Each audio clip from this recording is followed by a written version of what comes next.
चलिए कहानी शुरू से सुनते हैं। मेरा नाम राधा है।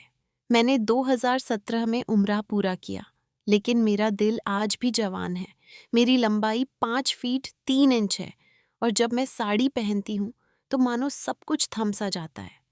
जब सूरज की किरणें मेरे गोरे रंग पर पड़ती हैं तो ऐसा लगता है जैसे मैं चांदनी रात में घूम रही हूँ।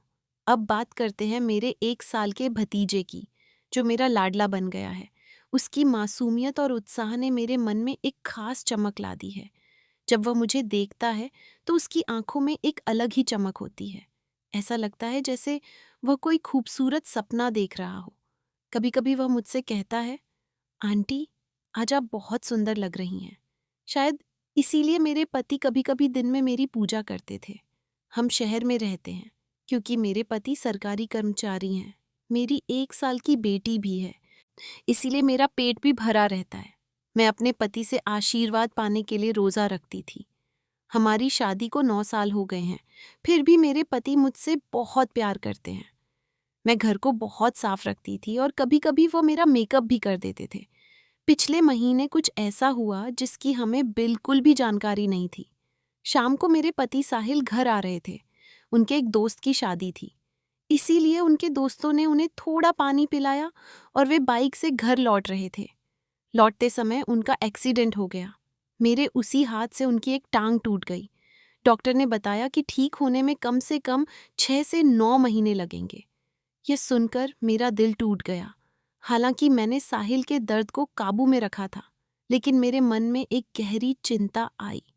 जब मैंने उन्हें अस्पताल में देखा तो उनकी आंखों में दर्द की झलक थी।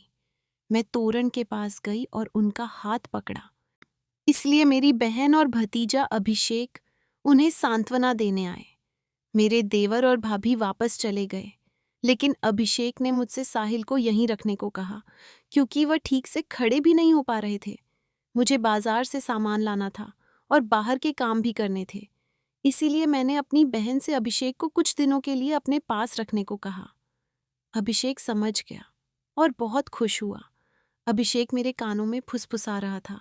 वह दिखने में भी सुंदर था और उसके बाल भी अच्छे थे। अभिषेक कोई बदमाश लड़का नहीं लग रहा था और मुझे भी खुशी थी कि कोई ऐसा आया है जो मेरा ख्याल रख सकता है। आज अभिषेक मुझसे थोड़ा शर्मा रहा था, क्योंकि शादी के बाद वह मुझसे पहली बार मिला था। रात में जब मैं साहिल से मिली, जब मैं राधा को दूध पिला रही थी, अभिषेक भी हमारे साथ बैठा था। फिर अभिषेक अपने कमरे में गया और बिस्तर पर सो गया। साहिल के चेहरे पर थोड़ी राहत दिखी, हाँ, लेकिन उसे अभी भी दर्द हो रहा था। तभी मेरे अंदर की आवाज़ निकली। मैं साहिल के पास बैठ गई और बोली, वो दिन कैसे थे जब तुम मुझे रोज़ दूध पिलाते थे? यह सुनकर साहिल मुस्कुराने लगा। क्या हुआ? मेरी राधा आज तो बहुत खुश लग रही है। मैंने कहा, नहीं, तुम खुश हो और दूसरी तरफ मेरी हालत खराब है। सच बताओ, तुमने मुझे इस समय इतना परेशान कर दिया है। मेरे पति ने कहा, मैं तुम्हारा दर्द समझता हूँ। राधा भी मुझसे बहुत प्यार करती है, लेकिन मैं क्या करूँ? मैं तो छड़ी के सहारे भी खड़ा नहीं हो सकता। बस कुछ दिनों के लिए इसे निकाल दो, फिर देखते हैं मैं इस कैविटी से कैसे निपटता हूँ। तभी मैंने कहा, कुछ दिनों के लिए नहीं, प्लास्टर उतरने में अभी 6 महीने बाकी हैं और मैं सिर्फ 1 महीने में ऐसी हो गई हूँ। पता नहीं आगे के दिन कैसे होंगे।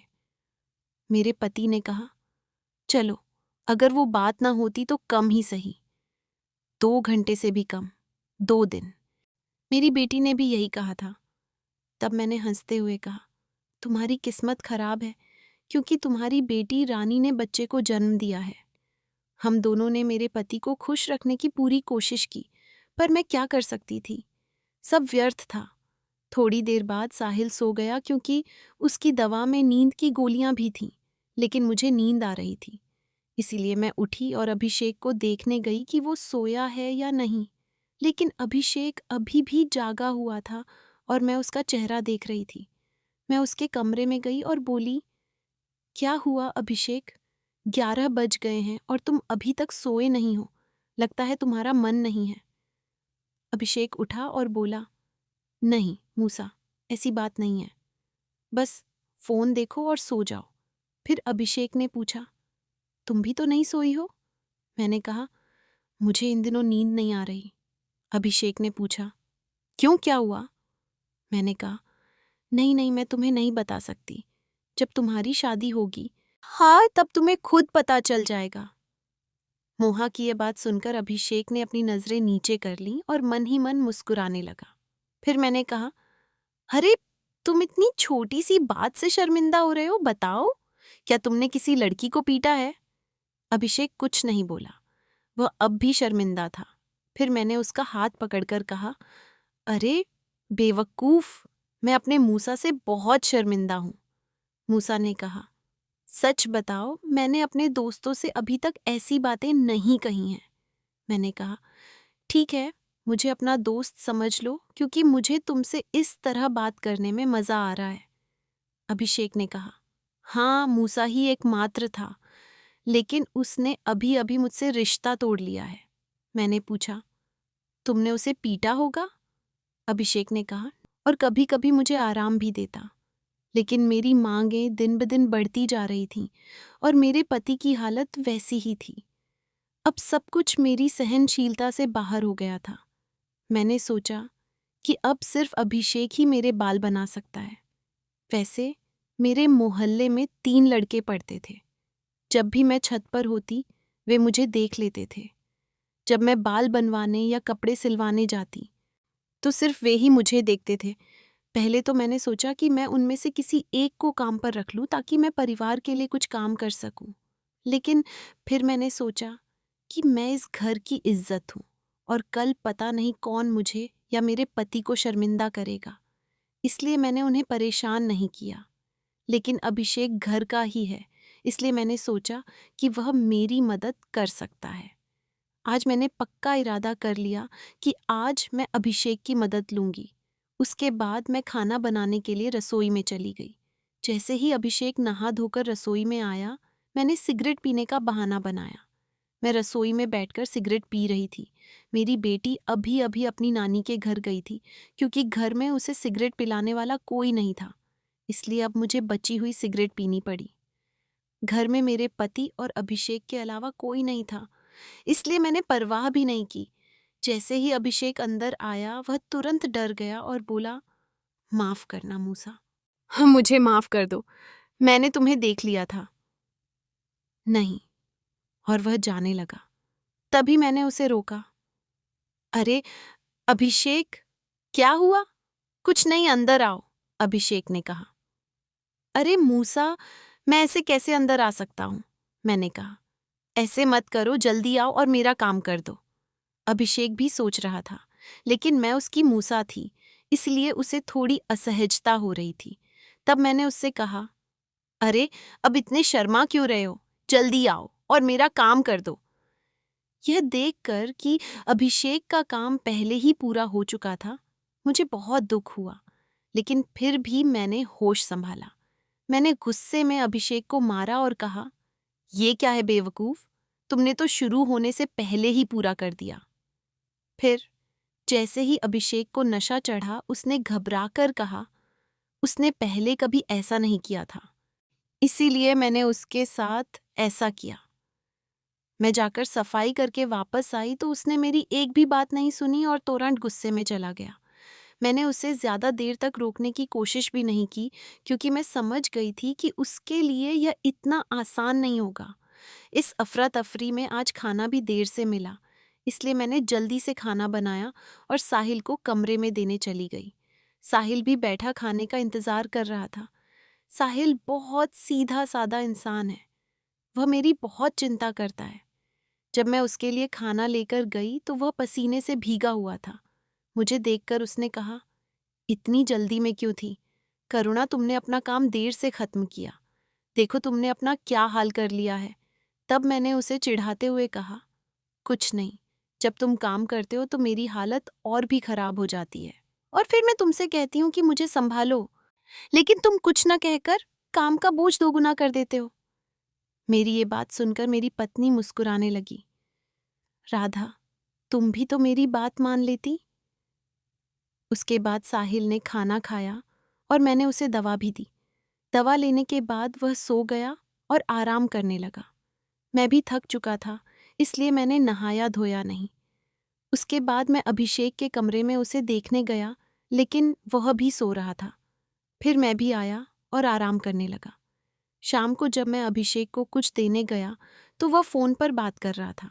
मुझे देखकर उसका चेहरा खिल उठा। उसे देखकर मुझे भी हंसी आ गई और मैंने उससे पूछा, क्या बात है अभिषेक, आज तो तुम बहुत सुस्त लग रहे हो। अभिषेक ने कहा, मूसा, ऐसा काम मैंने पहली बार किया है। तुम मूर्ख हो, मैं सच कह रहा हूं। तुम मेरे साथ बिल्कुल भी काम नहीं कर पाए।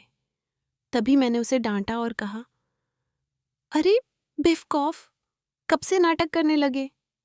वैसे सच बताओ, मुझे भी अच्छा लगा।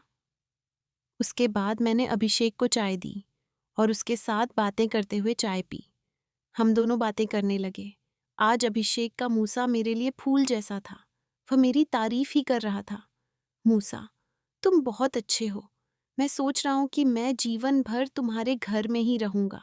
इन 13 दिनों में तो मुझे सुअर जैसा महसूस होने लगा है और तुम्हारी खूबसूरती तो कमाल की है। मैंने मुस्कुराते हुए कहा, आज तो तुम्हारा मूसा सिर्फ तारीफों के पुल बांध रहा है। अभिषेक ने मेरा हाथ पकड़कर कहा, तुम सही कह रही हो मूसा, अब तुम्हें भी मेरा काम करना पड़ेगा। अब तुम्हें मेरी बात माननी पड़ेगी। प्लीज मूसा, प्लीज, बस एक बार मुझे एक माचिस खिला दो। उसके बाद मैं तुम्हारी हर बात मानूंगा। अभिषेक यह कहते कहते टमाटर की तरह लाल हो गया। मैंने तुम्हारे लिए कभी कुछ नहीं किया। खैर, अब चाहे जितना भी चाहो, मेरा काम नहीं कर सकते। और तुम इतने शर्मीले हो। अगर इतने शर्मीले रहोगे तो काम कैसे चलेगा? अब से तुम मुझे अपना मूसा नहीं, बल्कि किसी और का मानोगे। अभिषेक ने कहा, मूसा, एक बात और है। मैं थोड़ी देर के लिए खाली हूँ, मैं बहुत काम करता हूँ। मैंने उससे कहा, चिंता मत करो, इसका इंतज़ाम कर लो। मैं कर दूंगा, बस तुम काम के लिए तैयार रहना। मेरे ऐसा कहते ही अभिषेक खुश हो गया और उसने मूसा को धन्यवाद देते हुए कहा, मूसा, ये तुम बहुत अच्छे हो। इसके बाद मैं चला गया क्योंकि देर हो रही थी और मुझे साहिल को नहलाना भी था। जब साहिल नहीं माना तो अभिषेक उसे नहलाने ले गया। उसके बाद मैं जल्दी से निकल गया। उनके आने से पहले ही मैंने सारा काम निपटा लिया था और खाना भी तैयार कर लिया था। अभिषेक आते ही उसने हाथ पैर धोए और खाना खाने बैठ गया। तब तक रात के 9 बज चुके थे और दवा का असर कम होने लगा था। इसलिए मैं उसे कमरे में ले गई और दवा दी। साहिल की दवा में नींद की गोली भी थी ताकि उसे ज्यादा दर्द ना हो और वह आसानी से सो सके। साहिल ने दवा ली और जल्दी सो गया। साहिल के सो जाने पर मैंने उसके सिर पर हाथ फेरा। मैं नहाने चली गई। नहाने के बाद मैंने लाल रंग की साड़ी पहनी